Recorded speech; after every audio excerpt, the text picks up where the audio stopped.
Bene data bakundwa b'umwami Yesu Kristo, mwese abakurikira izi nyigisho tubahaye ikaze mu biganiro bya Saveur Divine.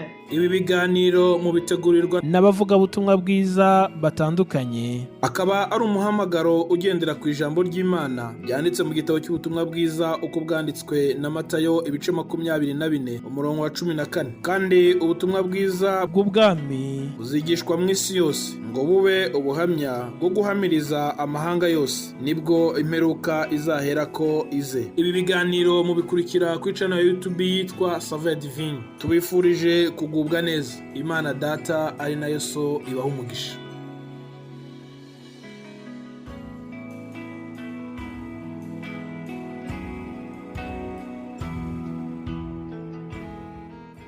Twongeye gushima Imana ku buntu imbabazi nyinshi tugirira, ikaba twongeye uyu munsi wo kubaho tutabikwiriye, ariko kuko imbabazi zayo zamaho ibihe bidashira, Imana yacu ihabwa icubahiro. Ndabaramukije mu izina rya Yesu, ni mwene So Kwizera Fabien. Twongere dusangire ijambo ry'Imana mu kiganiro Saveur Divine. Turi ku munsi wa gatanu, Yesu Kristo aduhana umugisha. Ndashima Imana ku bwa bene data banyitangiye imbere muri kino cyumweru kuva ku munsi wa mbere, aho turiko turaganira ku ijambo rivuga ngo igihe cy'Imana. Imana ihabwe icubahiro.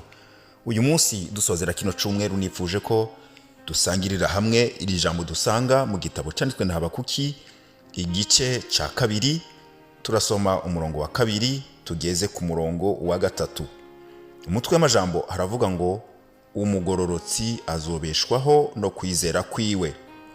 2, maze Uhoraho aranyishura atandika ibyo weretswe, uvyandike ku bisate mu nyuguti zisomeka, kugira ngo ubisoma anyarutse, kuko ivyerekanywe bifise igihe vyashingiwe kandi vyihutira kugishikako, ntibizobesha naho vyotebagana.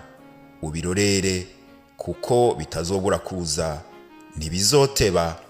Imana ihabwa icubahiro. N'aya majambo tumaze gusoma tugomba turangirize ko kino cyumweru turiko no jambo rivuga ngo igihe cy'Imana. Nkuko ijambo ry'Imana ribitwereka, turabona yuko ibihe byose, igihe cyose ni cy'Imana, kuko Imana niyo mugenga w'ibihe, niyo yaremye ibihe, ibishiraho, irategeka, habaho ibihe. Ariko iki gihe cy'Imana turiko turavuga cyanke turiko turasangira muri kino cyumweru, tuba dushatse kuvuga canke kwibukiranya igihe Imana igena kugira ngo ibashe kudukorera ibikorwa bitangaje. Imana ishobore kudutabara, Imana ishobore kutugirira neza muri bimwe canke ibindi. Imana ihabwa icubahiro.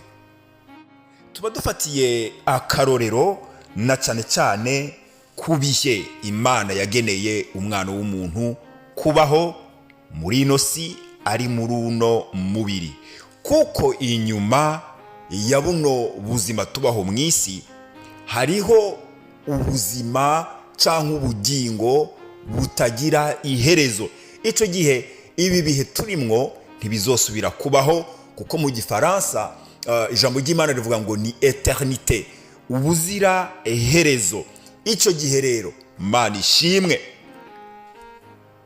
iki gihe turiko turavuga muri kino gihe ntikizosubira kubaho, kuko mu buzima bw'ubuziraherezo nta kubabara, nta kugwara, nta gusonza, nta gukena, nta gusuhuza umutima, nta gahinda, nta ntambara, nta bibazo duzosubira guhura navyo. Tuzoba turi kumwe n'Imana, twame tunezerewe turi kumwe nayo. Imana ishimwe. Iyi saha y'Imana canke igihe cy'Imana turiko turavuga ubu, turiko turaganira ko muri kino cyumweru, ni igihe Imana ifata kugira ngo itube hafi, idukorere ibyo tuyisaba n'ibyo tutayisabye, kugira ngo tubashe kubaho muri ino si mu gihe gito Imana yatugeneye cyo kurengana muri ino si turengana tuja mu bwami bwayo. Imana ihabwa icubahiro. Tukiri muri buno bugingo rero hariho ibyo dukena, turi mu ntambara, turi mu bibazo, duca mu kugwara, duca mu gupfusha, duca mu bukene n'ibindi byose dukenera kugira ngo dushobore kubaho. Ivyo kugira ngo tubashe kubibamwo nuko iyaturemye iri mu ijuru, Imana ishimwe, itwitegereza ikabona ibyo dukenye maze ikabiduha naho tutaba twabisabye. Imana ishimwe. Hari naho biba ngombwa yuko abana b'Imana, amena, baja ku mavi canke barangamiza mu ijuru bagasenga, tugasenga dusaba data ibyo twifuza n'ibyo dukena, kuko ijambo ry'Imana rirabitwemerera yuko ngo ibyo dukena byose tubimenyeshe data wo mu ijuru mu gusenga, mu kwinginga, mbere no gukenguruka. Imana ishimwe. Iki gihe cy'Imana rero turiko turavuga ni cya gihe jewe nawe haba ari icyo nkenye canke nawe ukenye.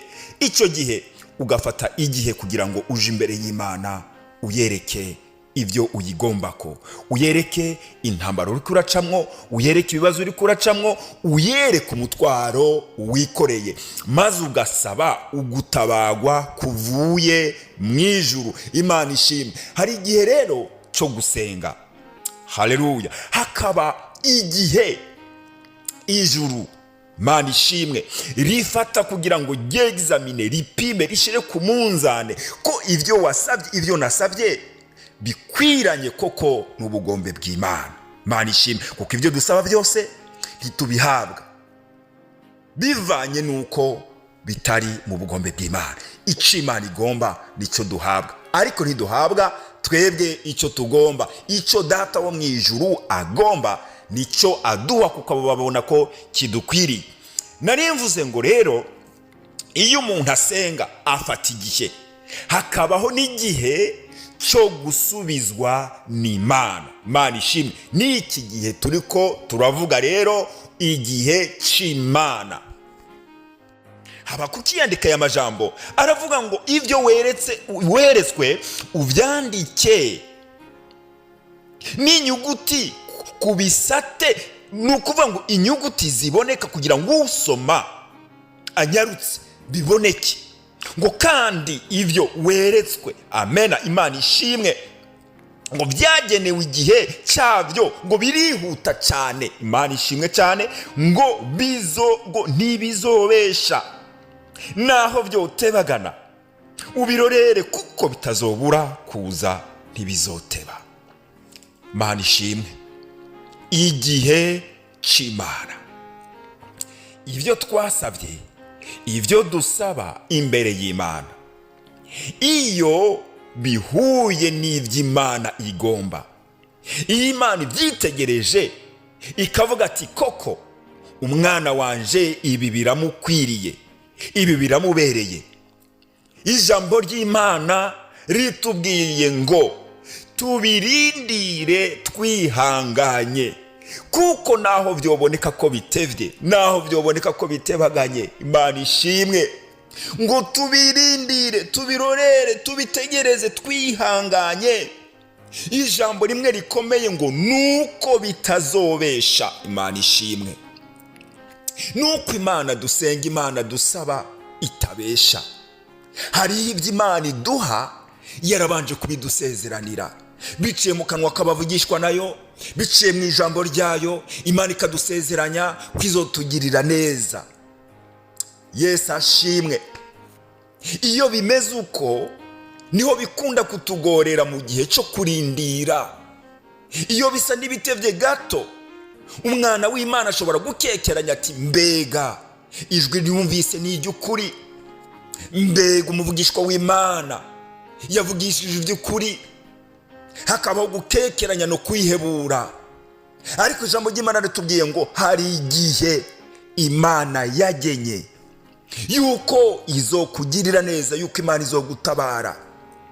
Hari igihe Imana yashinze, ntitevye, Imana ntiyivuguruje, Imana ntiyisubiyeko, Imana ntibeshe.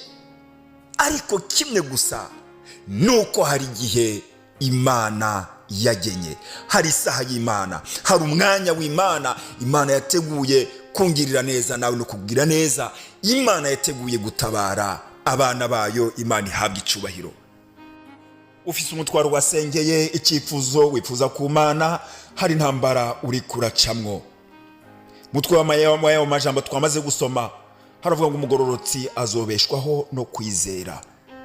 Nta kindi kizogutunga muri kino gihe urindiriye inyishu y'Imana atari kwizera yuko Imana yacu itabesha, yuko Imana yacu yisezeranye, icyo yasezeranye iragikora mu gihe cyayo. Mwene data nshuti mukundwa, wumvise iri jambo. Mwisi turi mu ntambara, mwisi turi mu bibazo, mwisi turi mu maganya n'izindi ngorane zitandukanye, ariko dutabagwa n'Imana mu gihe cyayo, igihe kigeze, kuko Imana yacu nticeregwa, ikorera igihe. Yesu abahezagire, kandi twese hamwe dukomere muri Kristo Yesu, kugira ngo kwizera kwacu kongere gukomera, tumenye ko twizeye Imana itabesha, kandi Imana ishitsa ivyo yasezeranye mu gihe cyayo. Yesu abagire neza, kandi mugubwe neza aho mwerereye hose, mu izina rya Yesu Kristo, amen.